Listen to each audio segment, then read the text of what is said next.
tidak kerana bintang, takkan bulan kelihatan tinggi.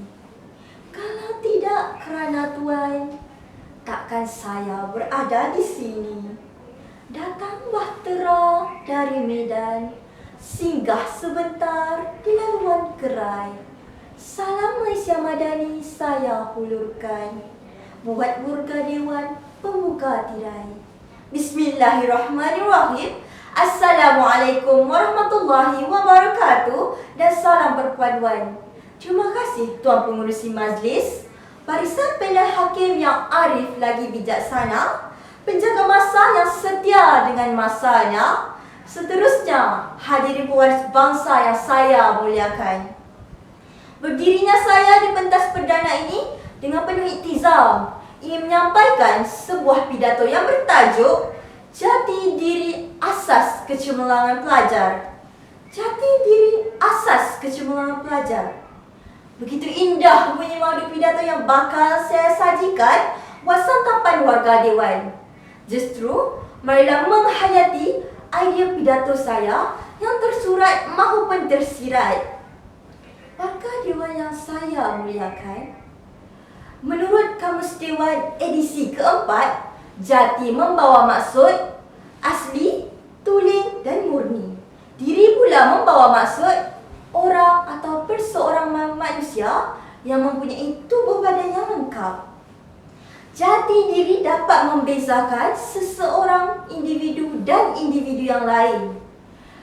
Bagi menguatkan jati diri, seseorang individu harus berusaha bersungguh-sungguh.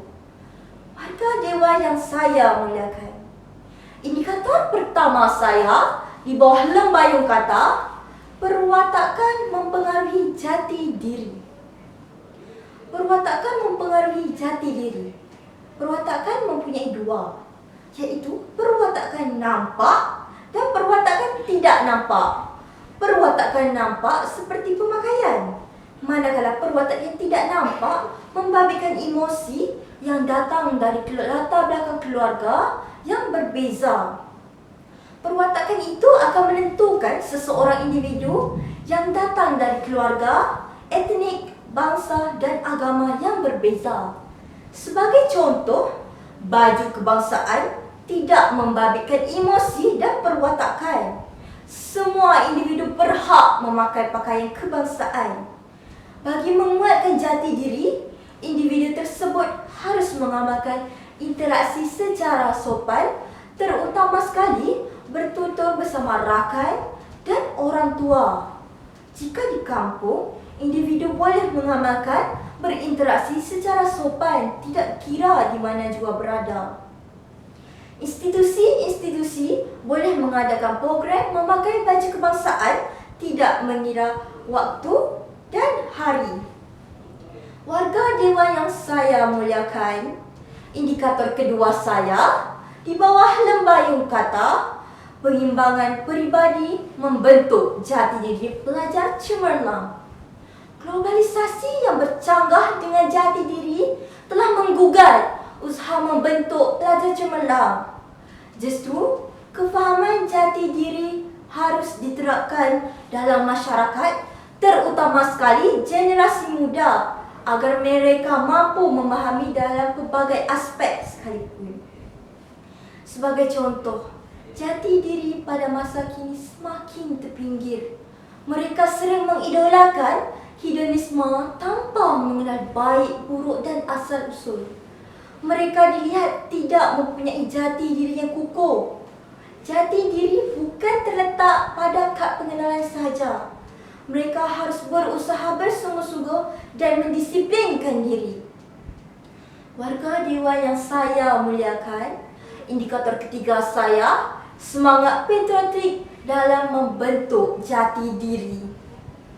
Remaja perlu mengamalkan ilmu yang dipelajari bukan sekadar hanya untuk lulus peperiksaan sahaja, tetapi untuk menjadi ikon kepada bangsa, negara dan diri. Semangat patriotisme perlu diterapkan dalam kalangan generasi muda agar mereka mempunyai sifat sayang akan negara.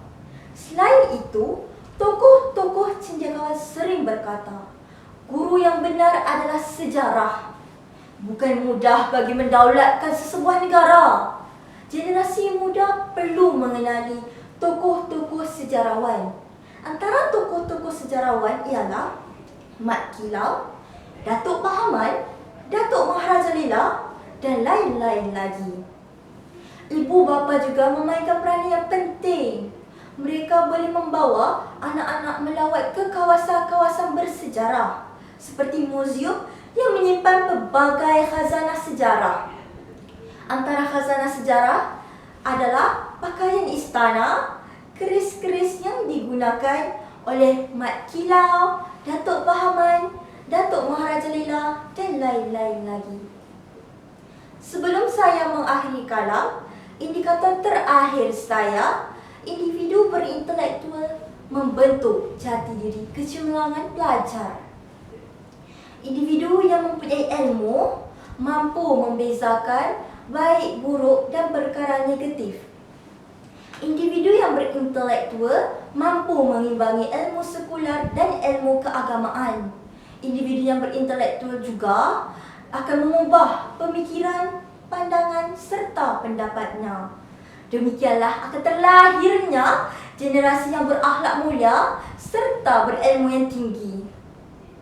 Sebagai contoh, pada tahun 2022, seorang pelajar cemerlang Sijil Pelajaran Malaysia, Nik Nur Adrina, Sekolah Menengah Kebangsaan Naimul Banat Kota Baharu Kelantan yang telah berjaya mendapat 11 A dalam peperiksaan.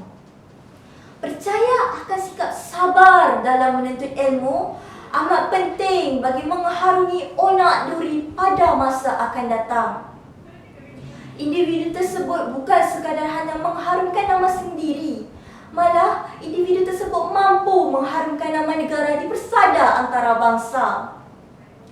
Warga Dewan yang saya muliakan, akhir sekali, bukan mudah bagi membentuk jati diri.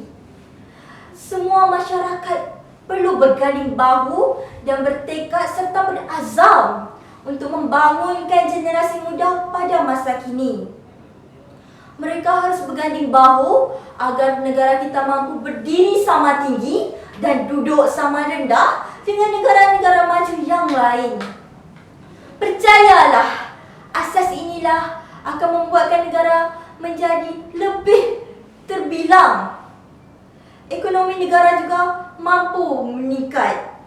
Jadi jati diri amat penting bagi generasi muda pada masa akan datang. Sekian dari saya. Assalamualaikum warahmatullahi wabarakatuh. Terima kasih.